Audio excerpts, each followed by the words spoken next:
Magandang araw po. Narito na po ang magiging lagay ng panahon ngayong araw ng Lunes, June 9, 2025.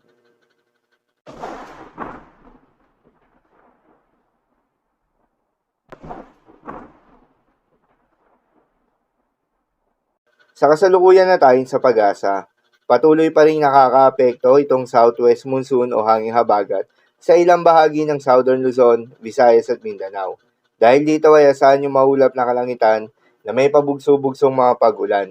Habang yung binabantayan na low pressure area sa loob ng Philippine Area of Responsibility ay tuluyan na ang nakatawid ng Luzon at nagdudulot pa rin ito ng mga bahagyang mga pag-ulan sa Zambales, Pangasinan at southern part ng Ilocos Region.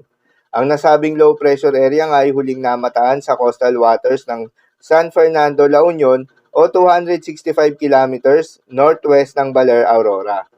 Nasa medium chance pa rin ito na maging isang ganap na bagyo within the next 24 hours. Ngunit sa susunod na 24 oras nga ay mataas na yung tsansa nito na maging isang ganap na bagyo habang nasa West Philippine Sea. Asahan rin na patuloy na palalakasin itong low pressure area ang habagat na asahang magpapaulan pa rin sa kanlurang bahagi ng Luzon at Visayas.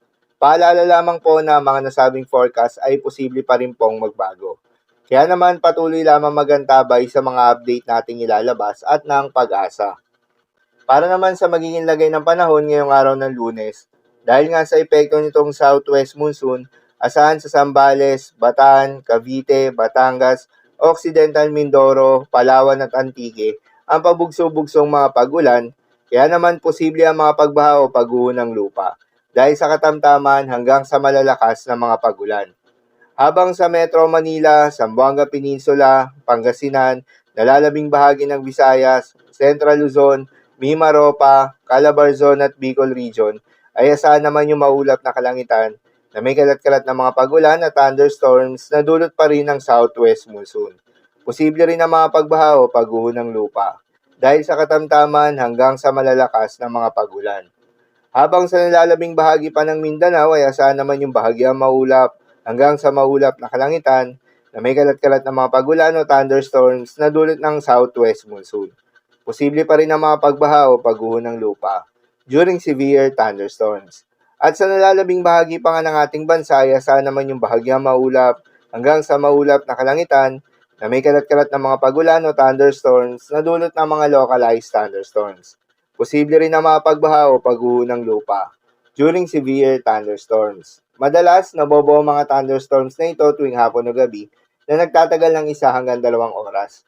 Kaya naman ingat sa mga posibleng banta ng pagbaha at pagguho ng lupa, lalong-lalo na sa mga lugar na inuulan na noong mga nakaraang araw pa. At para naman sa magiging lagay ng mga dagat baybayin, ayon sa pag-asa ay wala pa rin tayong nakatakas na gale warning sa anumang seaboards ng ating bansa. Ngunit pinag-iingat yung mga papalaot na mga kababayan nating mangingisda at yung may mga maliliit na sasakyan pandagat sa may western seaboards ng Southern Luzon at Visayas dahil inaasahan yung katamtaman hanggang sa maalo na karagatan. At sa nalalabing seaboards ng ating bansa ay asahan naman yung banayad hanggang sa katamtaman ng mga pag-alon. Ngunit iba yung pag-iingat pa rin, lalo na kung meron tayong offshore thunderstorms activity, asahan yung paglakas ng hangin at kaakibat nito ay pagtaas rin ng mga pag-alon. So, yun lamang po para sa lagay ng panahon ngayong araw ng Lunes. Keep safe everyone.